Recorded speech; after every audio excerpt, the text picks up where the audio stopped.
The following is an interview that I did with Kimberly in Atlanta. I came across Kimberly as she was hustling on a street corner in southeast Atlanta. By the way, you may have heard the term panhandling to describe people who stand on street corners or approach people trying to get money. However, if you are on the streets, then the term is hustling because you are working hard and hustling for your money. I sat down with Kimberly at a nearby fast food restaurant, and what follows is our conversation. Yeah, like I said, I don't want to take up too much of your time. Yeah. But I just was curious on your thoughts about anything you want to talk about or Yeah. anything you've experienced. And Oh, is it on? yeah. Okay. Is that okay? Yeah. Okay. And your name's Kimberly? Yeah. Okay. And did you grow up around here? Or? No, actually, my dad was a Navy chaplain, and so he got commissioned into the Navy in 1976 when I was, I think, 10 years old, and we moved to Camp Lejeune. He got commissioned as an officer, and we moved from Iowa to Camp Lejeune, North Carolina. And he's always been associated with the Marine Corps, and being a chaplain and in the Navy, and we moved around quite a bit. We went from Camp Lejeune, North Carolina to Puerto Rico. Wow. And when we were in Puerto Rico, we were there for 4.5 years, and we left when I was 15. I have a younger brother. And we left under martial law. We were on a maximum security Marine Corps base called Sabana Seca in Puerto Rico, and our base was attacked by terrorists. And we left with the clothes on our back. They had us in a bunker for like 4 days, and we left with the clothes on our back. And it was in December. And it was 11 through 15, so you can imagine moving to Houston, Texas, to live with my grandfather in the middle of winter, and that was kind of a culture shock. Right. Yeah. Then we lived in. Then we moved to New York. We lived on Long Island in Garden City, and my dad commuted to Brooklyn Navy Shipyard. And after that, after New York, we moved to Princeton, New Jersey, where my dad finished his doctorate degree in seminary. And after New Jersey, we moved to Charleston, South Carolina, where I've been ever since I was 17 years old. And I'm 55 now. At that time, it was the Charleston Navy Shipyard. He was on the USS Canopus, which is a subtender. And I love Charleston. It was beautiful. Then my dad, they built a house in Summerville, South Carolina. And so it was always, my dad was still active duty. And from there, and he had become from a lieutenant commander, he became a captain. And became the European Theater Command chaplain in Naples, Italy. And my parents moved there. And it was amazing. My dad, he was an amazing man. He mentored the only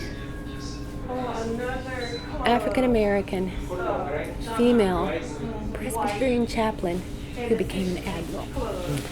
She came and did the eulogy at my dad's funeral. And they lived in Europe and London and all types of things like that, but both of my parents have passed away now, and I got in some legal trouble. And came here to Atlanta to be with my husband. And we both were working in food and beverage. And we lost our jobs because of COVID. And at that time, he wasn't on disability. And I was hustling as much as I could just to, at that time I had a car. And we lived in our car for a year. But when I got into legal trouble, that kind of backtracked. When I got into legal trouble, I lost my car. And was away for a year. And then came here to be with my husband. And like I said, we were both in food and beverage, and we lost our jobs because of COVID. And at that time, there was really no help. We just couldn't find help with any organizations. And we're having a hard time, so we actually, whatever we could do to pay for a hotel, at that time, it was on Glenwood, which I don't know, it's not far from here. Glenwood at an economy hotel, it was $400 for every 2 weeks. And it was so difficult to try and come up with that money. So we became homeless.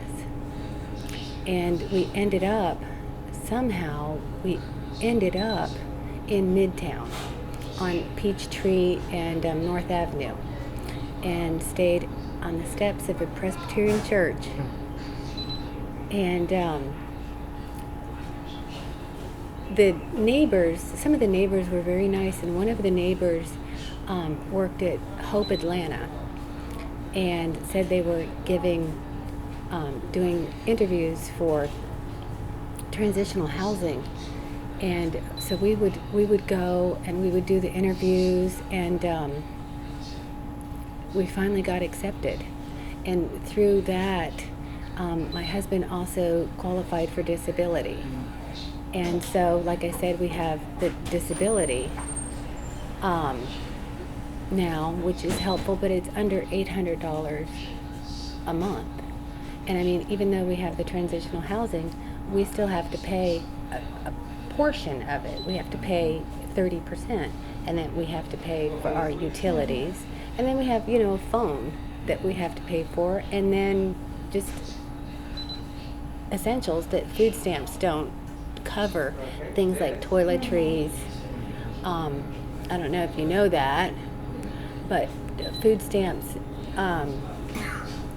of course you can't buy tobacco and alcohol, but you can't buy hot food, but you can't buy toiletries, like, toothpaste and toilet paper, and cleaning supplies and stuff like that.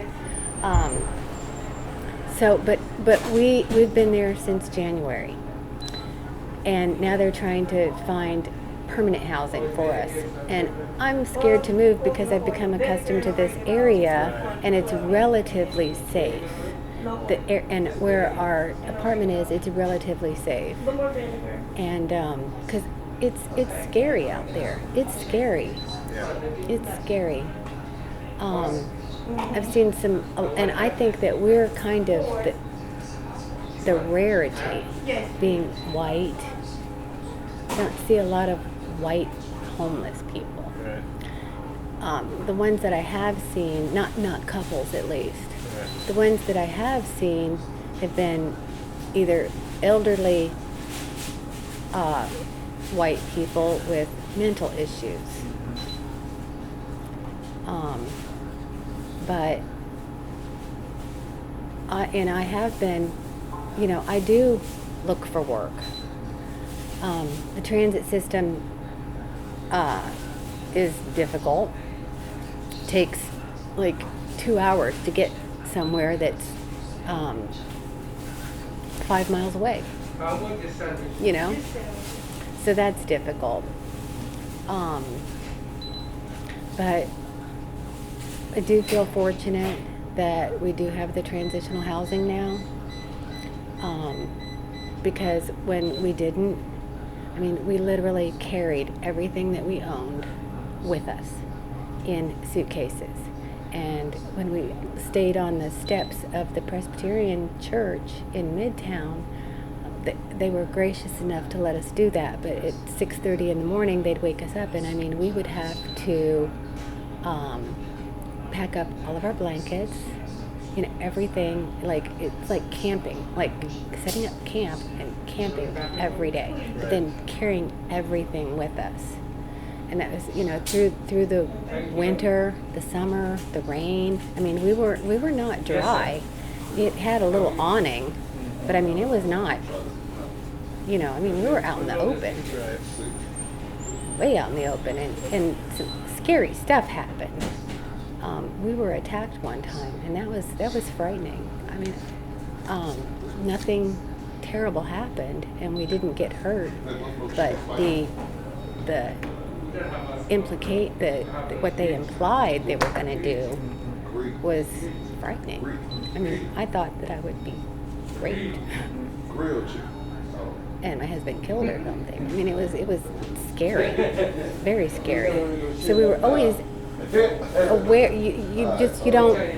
You're always aware of your surroundings, because somebody will stab you for $5. But I hustle on the interstate, and the fellow that I was talking to, he is in transitional housing too, where we are. And what I have found that you have to do is I have to get along with everyone else. Right. I have to be respectful and polite, and you know, because they can be beasts. Right. You know, they could cause a lot of trouble if I caused trouble. Right. Um, Did you move because the other person came along? Because when I first drove by, you were in the middle strip. yeah, And then I saw somebody there, and you were like over. I didn't know if somebody came along and said, "I want to be here." or Yeah. They did. Yeah. Yeah, that's interesting because I can imagine people get territorial. yeah. And they think that I make all the money, Right. but I don't. I mean, you'd be surprised. A lot of times, they will give to them and not me, Right. because there's prejudice. Right. There's prejudice. Yeah. But I can tell you what I have found. Black people can be so generous. I've had a lot of occasions where somebody gave me something substantial, $20, that was in a beat up car, Right. a woman, black, Yeah. 4 kids. Right. You would never expect it. Yeah. You would never expect it. And I can tell you that it is not the rich, white, male or female that gives. Yeah. It's amazing. I've seen that. I've seen the phenomenon of people. It seems like people with less give more. Maybe it's because I can identify. Maybe because I can understand. They do. Yeah. And it's amazing. It's amazing, and I'm humbled by it because I'm struggling. Right. I don't plan to always be in this situation. It's not a lifestyle for me, which I think for others it kind of is. Right. So what do you think the biggest barriers are to being able to get employed at this point? Because you hear on the news they're like everybody's hiring. Is it transportation? Do you also have a little bit of problems with like background? Yeah. Yeah. I do. Yeah. I do. That's a barrier. It is a barrier for me because I'm able to work, I'm willing to work, but the transportation is an issue. I mean, I always worked. I wouldn't say that I grew up privileged, but I definitely was above comfortable. Wonderful parents, wonderful life. No kind of anything that, I mean, it just was idyllic. It was amazing. and I'm blessed for that. I never knew that I would fall so far and be in this situation. And a lot of times, I think, and I was never around anybody. I never saw homelessness. I never really, if I just was oblivious to it and it was around me, I'm sure. But always question the times that when I could have given, why didn't I? What was so? It sounds like, not just from you, but from other people I met, that a lot of times people find themselves in tough situations because they started down this slippery slope. It's like one or two events started creating a situation where people didn't want to hire you anymore. People didn't want to help you anymore because suddenly you were labeled because you had some type of legal issue in the past or some type of thing like that. Since you said you had a great childhood, a great family, like what was the one trigger event that kind of started with the struggles that you had? Well, I mean, I blame myself. Right. But because when my parents passed away and I have a brother, things became very vicious. There was a substantial estate. Yeah. I took care of both of my parents. Didn't put them in homes, nothing. Took care of them. My dad died at his home that he built. And I promised him that I would always take care of my mom, which I did. And when I was taking care of her, I don't know if my brother became envious. He thought that I wasn't working. You were just kind of freeloading off of her and not taking care That's of her. what he thought. Right. That's what he thought. But there was baths, laundry, Right. Medication, doctor's appointments, chauffeuring, just business of the household. And he thought that I wasn't working. And it became very vicious. And he took everything away.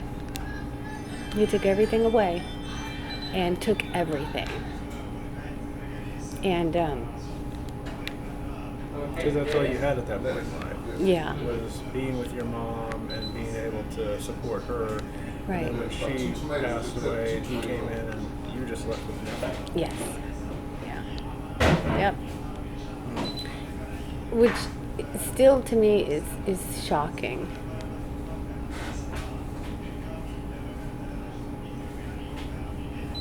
People make a lot of unfortunate assumptions about other people. I think we all carry our baggage around, and for whatever reason, we project that on other people. And it's really bad when you see it with family because it's so heartbreaking. Mm-hmm. So I've been very fortunate in my situation with family. Yeah. But, it's crazy how some of the things that can happen. And we didn't have a big family. My dad was an only child. My mom was an only child. I don't have grandparents and aunts and uncles and cousins, nothing like that. And both my parents came from wonderful childhoods as well. My mom's dad was a Navy chaplain. Yeah. But both of them were only children, so I don't have a lot of family. So I was just shut out, and it was swift and severe. Yeah. And it wasn't that long ago. I mean, it was in 2008, 17. You know? And it's just been a struggle. I mean, I've dealt with severe depression. Severe.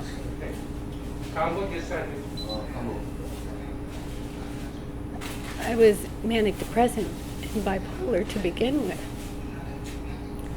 And have been for a long time, and for 17 years, always was, always took my medicine as prescribed. Went to all my doctor's appointments doing my own trying to take care of myself when I was taking care of my mom too. And then all of a sudden, I'm homeless and I can't afford the medication. There is a Mercy Care provides my medication now. So they do now. You have a source now. I do. But for a long time, you struggled to. Yeah, and I mean, was just in denial and crying all the time, and my husband couldn't handle it, and it just, it's been tough. Yeah. It's been tough. And now I try and take care of him too, because he cannot work. He could not even walk across the street to the bus stop. So he just stays in. Yeah, he stays in. Yeah. I mean, he's mobile in the home. Right. I mean, I'm not bathing him and He can things get like up that. and about, but he Yeah. struggles. Oh yeah, like he cannot work, or it's very difficult for him to walk, and What happened to him? he's got neuropathy, which is a nerve disorder, and he just cannot walk, and he has in his legs, it's just a numbness and a tingling and an achy pain, and like in the middle of the night he'll wake up and it's almost like I don't know what it feels like, but I associate it with like severe Charlie horses. And then in his hands, but yeah.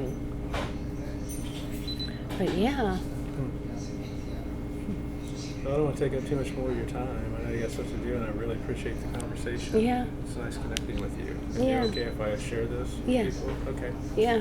Let me, and I'll give you, if you just have any other follow-up thoughts or anything in the future, I'll give you my website. Okay. And it's just got, and on there you can find like my email address and contact stuff. Okay. And, you may never care to follow up with anything, but I always like to, I genuinely like to connect with you as a human being. Yeah. So this isn't just like an interview for something that's just nice to meet you.